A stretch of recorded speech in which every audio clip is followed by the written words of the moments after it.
Cet acte n'aurait pas pu être mené par des amateurs sans le soutien d'un gouvernement doté des capacités militaires et technologiques nécessaires. L'envoyé adjoint de la Russie auprès de l'ONU a déclaré que les États-Unis et l'Europe étaient directement impliqués dans le soutien aux auteurs de l'explosion des gazoducs Nord Stream. Dmitri Polyanski nous dit que la soi-disant enquête ne fait que prouver que tout est étouffé.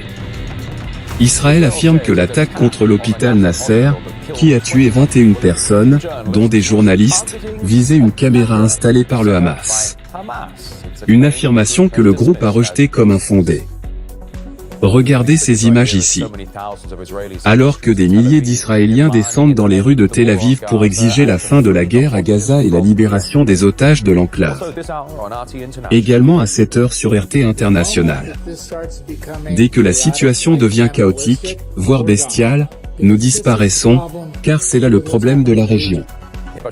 Les propos controversés de l'envoyé spécial américain suscitent l'indignation à Beyrouth, tandis que la présidence libanaise publie un communiqué de condamnation. Bonjour de toute l'équipe de RT International, ici au siège de Moscou. L'actualité est d'ailleurs en plein essor ce mercredi. Alors, voici ce que vous devez savoir dès maintenant. Direction New York. Au programme, Moscou a convoqué une réunion du Conseil de sécurité de l'ONU pour discuter des conclusions de la prétendue enquête occidentale sur le sabotage des gazoducs multinationaux russes Nord Stream il y a près de 3 ans. Cette réunion a été convoquée immédiatement après l'arrestation d'un ressortissant ukrainien par les autorités italiennes, prétendument en lien avec cette affaire. L'envoyé adjoint de la Russie à l'ONU affirme qu'il est tout simplement impossible qu'un seul homme ait agi sans le soutien d'États commanditaires. Une telle attaque n'aurait pas pu être menée par des amateurs sans le soutien d'un gouvernement doté des capacités militaires et technologiques nécessaires. Des fuites de messages entre l'administration Biden et l'ancien chancelier Olaf Scholz ont souligné la nécessité pour l'Allemagne d'inventer un récit alternatif de l'événement qui détournerait l'attention de l'implication des États-Unis et de l'OTAN. Ces réunions ne font qu'illustrer une volonté de détourner l'attention et les ressources de ce Conseil ainsi que de la communauté internationale. Des enquêtes ont été menées par l'Allemagne, le Danemark et la Suède. Nous n'avons jamais eu de raison de douter du sérieux de ces procédures. À l'époque, certains membres du Conseil ont réclamé une enquête, mais jusqu'à présent, personne n'a été tenu responsable. 3 ans plus tard, nous l'attendons toujours. Le Danemark et la Suède annoncent que l'enquête a été menée, mais refusent d'en présenter les résultats. Tout comme l'Allemagne, qui a mené une enquête. Nous attendons de l'Allemagne qu'elle accélère la recherche des suspects ayant commis ce crime contre des infrastructures civiles. La vérité ne doit pas être étouffée. Il est difficile de ne pas souligner l'hypocrisie flagrante de la Russie qui a convoqué cette réunion d'information. Le Conseil a tenu de nombreuses réunions sur Nord Stream, malgré le fait que des enquêtes sérieuses soient manifestement toujours en cours. Chers collègues, il s'agit d'une approche à courte vue et dangereuse, où les terroristes sont en réalité divisés entre bons et mauvais.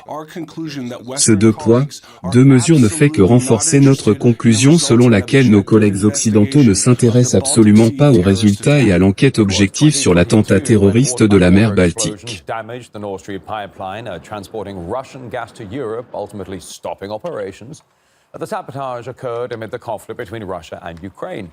Denmark, Germany and Sweden, they all launched investigations. They all called it deliberate sabotage, but not a single one of them. En 2022, des explosions sous-marines ont endommagé le gazoduc Nord Stream transportant du gaz russe vers l'Europe, interrompant finalement son exploitation. Le sabotage s'est produit en plein conflit entre la Russie et l'Ukraine. Au Danemark, en Allemagne et en Suède, des enquêtes ont été lancées. Toutes ont qualifié ce sabotage de délibéré, mais aucune n'a publié ses conclusions. Dmitri Polyanski nous a de nouveau rejoints pour discuter de l'enquête et du rôle de l'Occident. Le Conseil de sécurité et la communauté internationale sont pris en otage par l'enquête allemande. Chaque fois que nous tentons d'insister sur la nécessité d'une véritable enquête internationale impartiale, nous sommes susceptibles de nous laisser influencer par les Nations Unies et de proposer de demander au secrétaire général des directives sur la forme que pourrait prendre une telle enquête. Chaque fois que nos collègues occidentaux commencent à affirmer que nous ne sommes pas en mesure d'influencer les enquêtes nationales, ce fut le cas au Danemark, en Suède et en Allemagne, maintenant, c'est seulement l'Allemagne. Comme je l'ai indiqué aujourd'hui, les Allemands ressentent également la pression, car ils comprennent qu'à partir du moment où ils abandonneront leur enquête, dès qu'ils parviendront à une certaine conclusion, elle sera. Les pays occidentaux n'auront absolument aucun prétexte pour bloquer l'enquête internationale du Conseil de sécurité. Nos demandes d'assistance juridique dans le cadre des conventions internationales et des accords bilatéraux ont été totalement ignorées par la partie danoise. Leurs réponses se sont limitées à des lettres superficielles, totalement incompatibles avec les affirmations formulées lors de la réunion, selon lesquelles le Danemark coopérerait étroitement avec la Russie et accueillerait nos experts. C'est le ton qu'ils ont adopté actuellement. Mais si vous remontiez quelques mois en arrière, vous constateriez que leurs déclarations étaient beaucoup plus agressives, ils affirmaient ne fournir aucune information à la Russie, car ces informations seraient préjudiciables à la sécurité nationale du Danemark. C'est le contenu de plusieurs lettres que nos instances compétentes ont reçues en réponse à leurs demandes. Tous ceux qui pourraient être impliqués dans cet acte de sabotage ne l'ont pas caché. Au début, nous nous souvenons de nombreuses déclarations de politiciens occidentaux.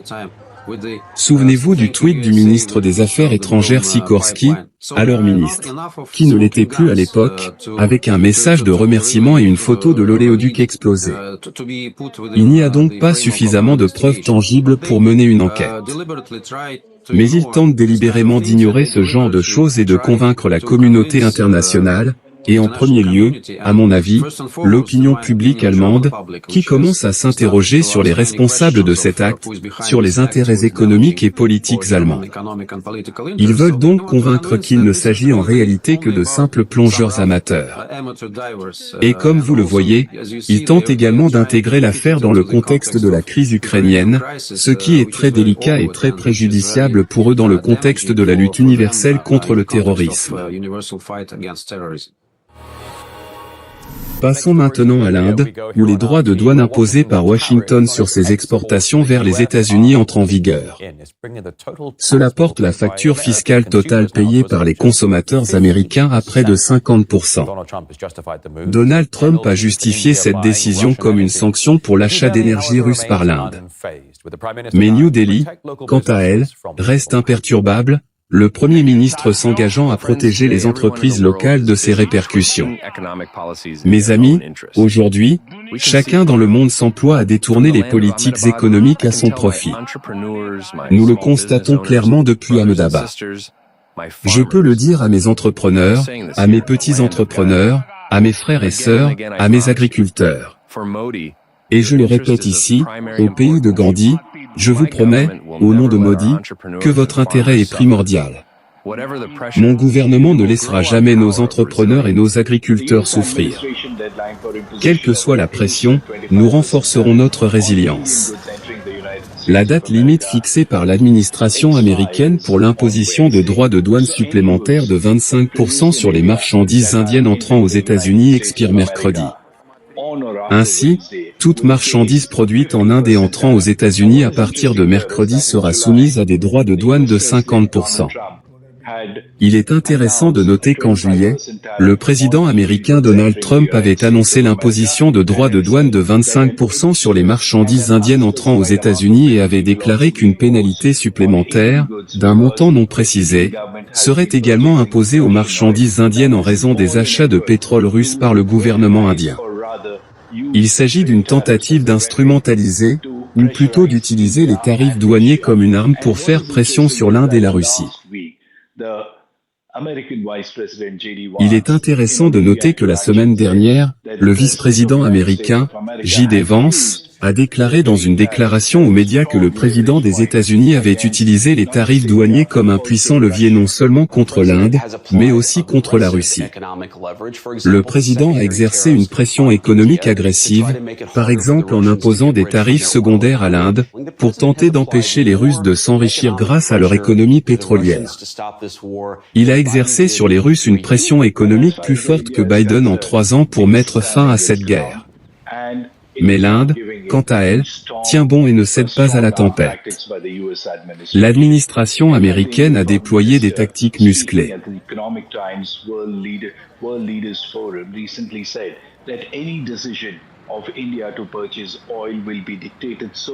D'ailleurs, le ministre indien des Affaires étrangères, s'exprimant lors du forum des dirigeants mondiaux de l'Economic Times, a récemment déclaré que toute décision de l'Inde d'acheter du pétrole serait dictée uniquement par ses intérêts nationaux et ses considérations commerciales. Il a également dénoncé l'hypocrisie des pays occidentaux qui continuent de commercer avec l'école de Moscou. C'est drôle. Certains employés d'une administration américaine favorable aux entreprises accusent d'autres personnes de faire des affaires. Bon, c'est vraiment curieux. Mais voilà le problème, si vous avez un problème avec l'achat de pétrole indien, pétrole ou produits raffinés, n'en achetez pas. Personne ne vous a forcé à le faire. Mais l'Europe achète, l'Amérique achète. Donc, si vous n'aimez pas, n'en achetez pas. Concernant l'Inde, dans le contexte des colères de Trump sur les tarifs douaniers, le Premier ministre indien Narendra Modi s'apprête à se rendre en Chine pour le sommet de l'OCS. Les experts voient désormais ce voyage de Narendra Modi en Chine et au Japon comme un signe de la création d'un nouveau partenariat commercial, imposé par les États-Unis en imposant des droits de douane supplémentaires. Nous avons entendu plus tôt un ancien représentant indien auprès de l'Organisation mondiale du commerce. Il a accusé Washington d'hypocrisie et a déclaré que New Delhi avait largement assez de partenaires commerciaux pour résister à n'importe quelle tempête économique. Le Premier ministre et le gouvernement indien ont pris la bonne décision en ne se laissant pas forcer la main par les États-Unis. Nous disposons d'une résilience suffisante et, à mon avis, nos entreprises existantes ne dépendent pas entièrement des exportations. Notre marché intérieur, très vaste, leur permettra de traverser la crise en attendant de trouver d'autres marchés. Nous avons conclu plusieurs accords de libre-échange avec un grand nombre de pays et je suis certain que nous pourrons diversifier nos échanges commerciaux avec les États-Unis. La Maison-Blanche affirme que les droits de douane visent à paralyser les efforts de première ligne de la Russie en sapant ses revenus pétroliers. Pendant ce temps, les États-Unis continuent d'échanger des métaux et des engrais essentiels avec Moscou. Ce deux poids, deux mesures soulève des questions, n'est-ce pas? Absolument. C'est hypocrite, et la Russie ne dépend certainement pas uniquement des achats indiens, n'est-ce pas? Et l'Inde n'est pas occupée à alimenter ses efforts de guerre. L'Inde doit acheter un faible pourcentage du pétrole russe, tandis que les États-Unis achètent actuellement beaucoup plus de produits à forte valeur ajoutée à la Russie. Il s'agit donc d'un deux poids, deux mesures. C'est hypocrite. Cela ne résisterait pas à l'examen d'un différend à l'OMC si nous entrions en conflit, car ils utilisent la clause d'exception de sécurité. Mais comment peuvent-ils utiliser cette clause de manière discriminatoire?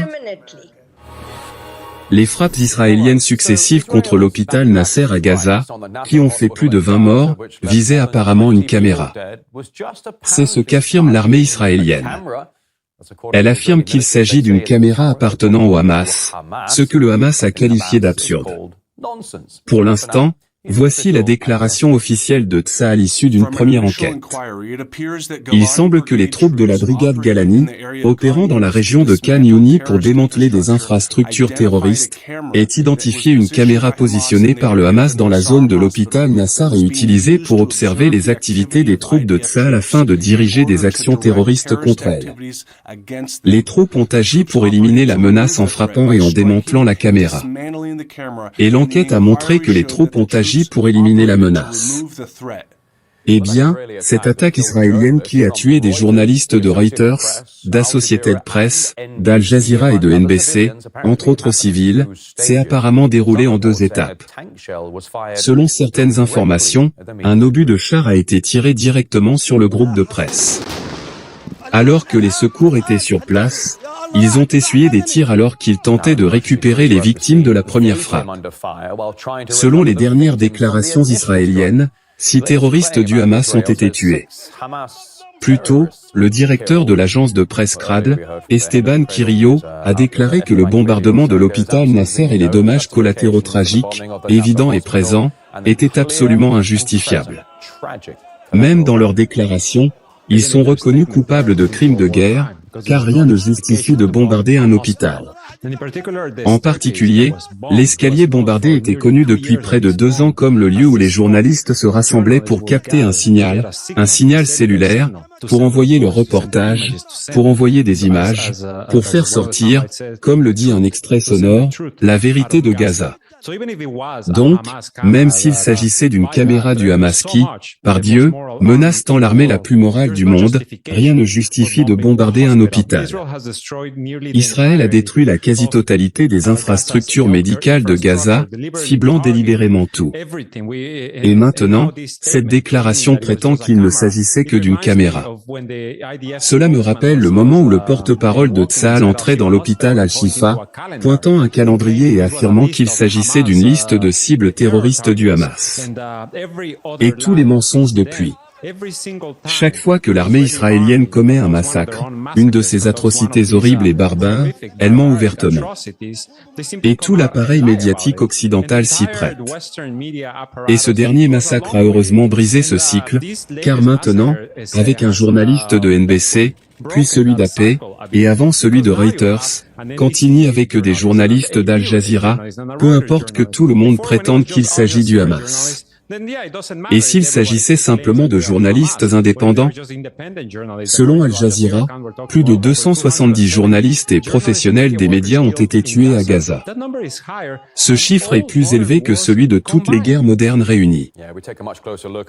Nous examinons de plus près l'attaque israélienne contre l'hôpital Nasser de Gaza, avec un effet Sanchez.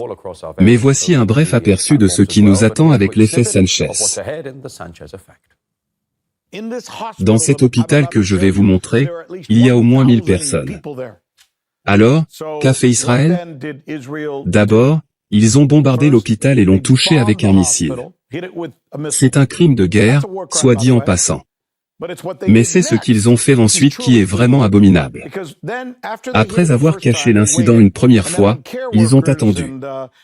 Puis, lorsque des soignants, des journalistes et d'autres personnes sont arrivés sur les lieux pour aider les victimes, pour tenter de couvrir l'affaire ou faire ce qu'il fallait, c'est ce qu'Israël a fait avec un deuxième missile. Incroyable, non? Vous avez vu? Ils étaient juste là-haut pour aider. Ce qu'Israël ignorait probablement, c'est qu'après la première frappe, des reporters d'Al-Ged TV en Égypte ont commencé à diffuser en direct cette mêlée avec leur téléphone. Et c'est pour cela que la scène a été filmée, que cette attaque a été vue en direct à la télévision. Le monde entier est donc là, à observer la réalité des actions d'Israël. Voyez-vous, d'habitude, Tsahal ne s'attaque pas à ce genre de choses. Ils se disent que personne ne mérite d'être au courant, que tout le monde s'en fiche. Ils s'en fichent. Il est rare que quelqu'un soit tenu responsable. Ce sont les faits, tout simplement. D'accord? Mais cette fois, comme le monde entier l'a probablement vu sur ses téléphones, un porte-parole de Tsahal a soudainement pris la parole et, bien sûr, a assumé la responsabilité de cette attaque odieuse contre des civils, n'est-ce pas? Faux. Il n'a pas fait ça. Cela n'a pas eu lieu. Au lieu de cela, Il a dit ceci, plus tôt dans la journée, les troupes de Tsahal ont mené une frappe dans le secteur de l'hôpital Nasser à Khan Youni. Nous avons connaissance de rapports faisant état de blessures infligées à des civils, y compris à des journalistes. Je tiens à être clair dès le départ, Tsahal ne cible pas intentionnellement les civils. S'ils ne ciblent pas les civils, Monsieur Tsahal, que font-ils? Je veux dire, est-ce que mes yeux menteurs me trompent? Qu'est-ce que j'ai raté?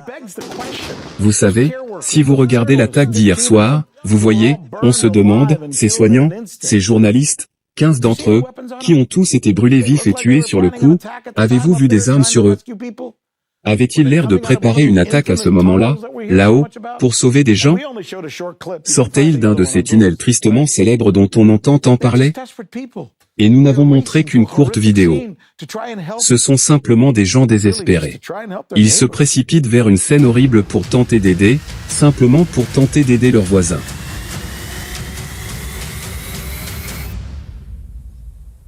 Let's show you some pictures from the blowback as Rick Sanchez was talking about it because look at these pictures. Thousands of Israelis. Voici quelques photos du contre-coup dont Rick Sanchez parlait, car regardez-les. Des milliers d'Israéliens ont attaqué Tel Aviv mardi, l'une des plus grandes manifestations anti-guerre depuis des mois.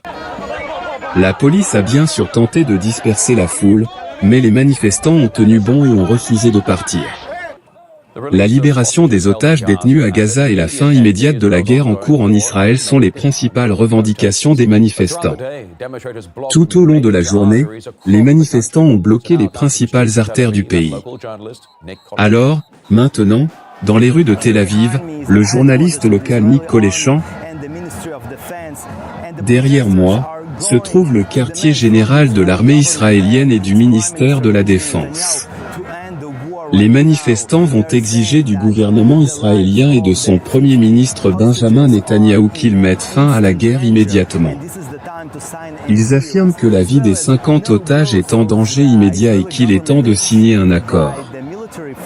Aucun objectif du gouvernement israélien ne peut être atteint par la force militaire, par l'armée. Ils ne peuvent détruire le Hamas, ni faciliter un nouveau gouvernement à Gaza. C'est pourquoi il est temps de mettre fin à cette guerre absurde. La police israélienne leur ordonne de dégager les rues et de cesser leurs manifestations. Les jeunes manifestants tentent de contrôler les frontières. Certains ont déjà été arrêtés, tandis que d'autres tentent encore de bloquer la rue et l'une des principales artères de Tel Aviv.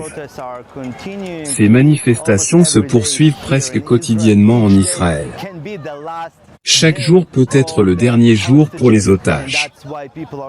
C'est pourquoi la population est si en colère et exige du gouvernement qu'il prenne la décision de mettre fin à la guerre, car il n'y a plus de temps pour les otages.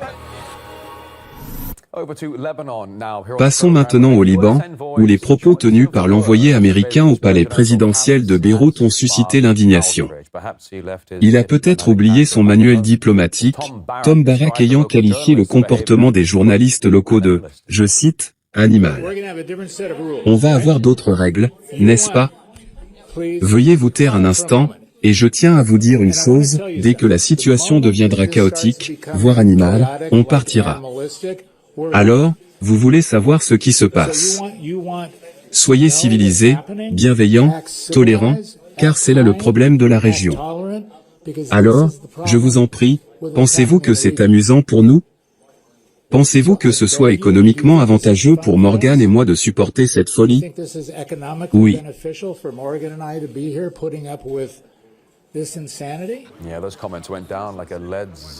Ces commentaires ont été accueillis avec enthousiasme, car cette visite intervient alors que Washington cherche à élaborer une soi-disant feuille de route pour la paix dans la région.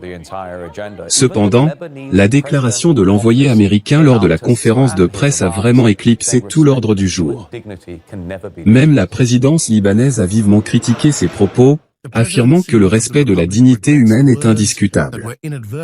La présidence de la République regrette les propos tenus par inadvertance depuis sa tribune par l'un de ses invités. Tout en soulignant son respect absolu de la dignité humaine en général, il est important de réitérer sa pleine reconnaissance à tous les journalistes accrédités et aux représentants des médias en particulier, et de les saluer pour leurs efforts et leur travail acharné dans l'accomplissement de leur devoir professionnel et national. Cette controverse intervient dans un contexte d'accaparement de terres à l'échelle régionale par Israël, qui envisagerait d'ailleurs de créer sa propre zone tampon unilatérale dans le sud du Liban. Des projets dont le gouvernement libanais n'a même pas été informé. Décryptons tout cela avec notre correspondant Steve Sweeney. L'envoyé américain Tom Barak a présenté des plans controversés qui pourraient entraîner le déplacement de milliers de personnes dans le sud du Liban et faire craindre une guerre civile. Selon ce plan, des dizaines de villages doivent être vidés pour faire place à une prétendue zone économique Trump, financée par les États-Unis, le Qatar et l'Arabie Saoudite. Les rumeurs qui ont circulé ce week-end semblent désormais confirmées, plaçant le pays sur une trajectoire de conflit. Mais lors d'une conférence de presse à Beyrouth mardi, Barak a déclaré que ce plan était bénéfique pour le Liban. Il faut donc injecter de l'argent dans le système. Cet argent viendra du Golfe. Le Qatar et l'Arabie Saoudite sont nos partenaires et sont prêts à le faire. Et pour le Sud, si nous demandons à une partie de la communauté libanaise de renoncer à ses moyens de subsistance. Eh bien, il s'agissait d'une référence au Hezbollah, Barak affirmant que les États-Unis et leurs partenaires préparent une incitation financière pour que les combattants du Hezbollah désarment. Nous avons 40 000 personnes payées par l'Iran pour combattre. Que allez-vous en faire? Vous voulez leur prendre leurs armes et leur dire, au fait, bonne chance, allez planter d'autres oliviers. C'est impossible. N'est-ce pas? Nous devons les aider. Et pour les aider, nous leur disons que nous, tous, le Golfe, les États-Unis, les Libanais, allons agir ensemble pour créer un forum économique générateur de revenus. Or, Barak, qui se rendra dans le sud, ignore qu'Israël a détruit de vastes étendues de terres agricoles, attaquant les ouvriers agricoles et détruisant leurs machines. Comme l'a observé RC, Israël a même utilisé du phosphore blanc pour causer des dommages permanents et empêcher la repousse des cultures. Malgré les violations quotidiennes et l'occupation illégale du territoire souverain libanais, Lindsey Graham insiste sur le fait que Washington ne discutera de rien avec Israël tant que le Hezbollah n'aura pas désarmé. Pourquoi avez-vous besoin qu'Israël vous dise de désarmer le Hezbollah? Ce n'est pas la décision d'Israël. C'est la vôtre. Qu'il se retire ou non, cela dépend de ce que vous faites. Alors, ne me le dites plus. Nous ne désarmerons pas le Hezbollah tant qu'Israël n'aura pas fait quelque chose. Si c'est le modèle, vous échouerez. La raison pour laquelle vous désarmez le Hezbollah est que c'est dans votre intérêt. Ce pays régresse, au lieu d'avancer, si vous ne désarmez pas les Palestiniens et le Hezbollah et ne faites pas de l'armée libanaise le principal dépositaire d'armes de la nation. La réaction a été quasi immédiate, craignant que le Liban ne cède sa souveraineté aux États-Unis et ne désarme la seule force désireuse et capable d'affronter Israël. Le gouvernement libanais a pris la mauvaise décision de désarmer la résistance, tandis qu'Israël poursuit son expansion agressive sous la supervision des États-Unis. Nous n'abandonnerons pas les armes qui nous ont honorés. Nous n'abandonnerons pas les armes qui nous protègent de notre ennemi. Nous ne laisserons pas Israël circuler librement dans notre pays, tuer des résistants et s'emparer du Sud. La visite de Barak intervient avant un vote au Conseil de sécurité de l'ONU mercredi pour déterminer si le mandat de la FINUL sera prolongé d'1 an. Un délai a été proposé par la France et le Liban pour une prolongation d'1 an. Cependant, les États-Unis et Israël seraient opposés à une telle initiative et préféreraient mettre fin à ce mandat. Vendredi, l'armée libanaise présentera son calendrier de désarmement du Hezbollah, mais le groupe affirme qu'il ne rendra pas les armes, tout en étant favorable au dialogue à ce stade. Le Liban se trouve désormais à la croisée des chemins. Reste à savoir si le gouvernement défendra les populations du Sud ou, comme beaucoup le craignent, les sacrifiera simplement comme des pions au service de l'agenda israélo-américain. Ici Steve Sweeney pour RT à Beyrouth. Nous évaluons cela plutôt avec Martin Ju, collaborateur de RT. Il affirme maintenant que nous observons en temps réel les signes d'expansion israélienne dans la région. Je pense que nous assistons à une situation similaire à celle qui s'est produite au Liban à la fin des années 1990, où les Israéliens ont profité de l'insécurité provoquée par le Hezbollah pour pénétrer dans le sud du Liban et créer une zone tampon. Je pense que c'est vraiment ce qu'ils cherchent actuellement, comment s'y prendre, jusqu'où aller. Sont-ils capables d'aller jusqu'à Souda et d'intégrer également la communauté druze, ce qui est très important pour Netanyahou, car il existe également une communauté druze en Israël, qui représente une part très petite, mais importante, de l'armée israélienne. Je pense donc que nous envoyons les premiers signes. Israël cherche à devenir un acteur géopolitique beaucoup plus important dans la région pour se développer et peut-être envisager d'autres pays susceptibles de tomber sous son influence. Il a été suggéré ces derniers jours que le Grand Israël engloberait toute la Syrie, probablement le Liban, la Jordanie, ainsi qu'une petite partie de l'Arabie Saoudite et de l'Irak. Et c'est là le grand projet. C'est ce que les Israéliens veulent faire. Ils n'en reviennent pas de ce qui s'est passé en Syrie. Ils ont connu une expansion considérable.